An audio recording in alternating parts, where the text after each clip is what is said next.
மாலை நேரத்து மெல்லிய காற்று மரக்கிளைகளை அசைத்து கொண்டிருக்க 10 வயது சிறுவன் ஒரு புதிய மண்ணறைக்கு முன்னால் மண்டியிட்டு அமர்ந்திருந்தான்.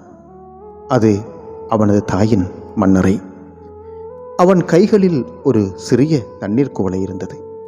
மண்ணறையின் மீது படர்ந்திருந்த பசுமையான புற்களுக்கும் அங்கிருந்த சிவப்பு மலர்களுக்கும் மெதுவாக தண்ணீர் ஊற்றினான். அவன் முகம் வாடியிருந்தது. ஆனால் கண்கள் ஒருவித உறுதியை காட்டின. சிறுவன் மெல்லிய குரலில் பேசத் தொடங்கினான். அம்மா, இன்று பள்ளியில் எனக்கு முதல் மதிப்பெண் கிடைத்தது. ஆசிரியைகள் என்னை பாராட்டினார்கள். நீங்கள் இறந்திருந்தால் எனக்கு பிடித்தவற்றையெல்லாம் தந்திருப்பீர்கள் இல்லையா என்று கேட்டான்.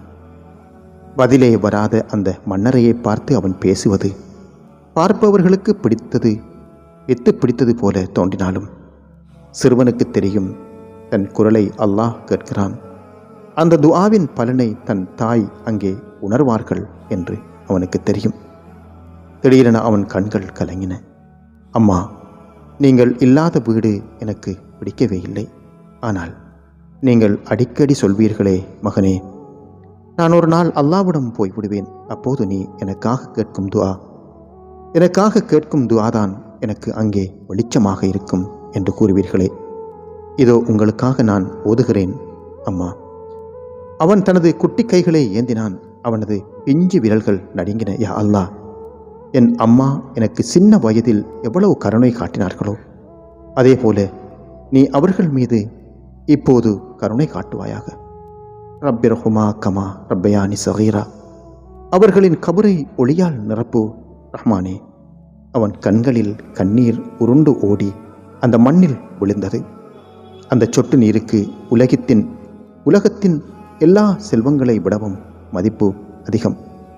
தூரத்தில் இருந்து இதை பார்த்து கொண்டிருந்த அவனது தந்தை சிறுவனின் அருகில் வந்து அவன் தோளை தொட்டார்.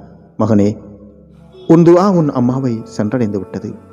நீ இங்கே வந்து அழுவதை விட ஒரு நல்ல மனிதனாக வாழ்ந்து செய்யும் ஒவ்வொரு நற்செயலும் உன் அம்மாவின் கணக்கில் நன்மையாக சேரும். அதுதான் அவர்களுக்கு நீ தரும் நிஜமான மலர்கள் என்றார். சிறுவன் கண்களை துடைத்து கொண்டான். தன் தாயின் கபரை ஒரு முறை அன்போடு தடவி கொடுத்துவிட்டு எழுந்தான். அவன் இப்போது தனியாக இல்லை. அவனது துஆக்களும் அல்லாவின் அருளும் அவனோடு இருப்பதை உணர்ந்தான்.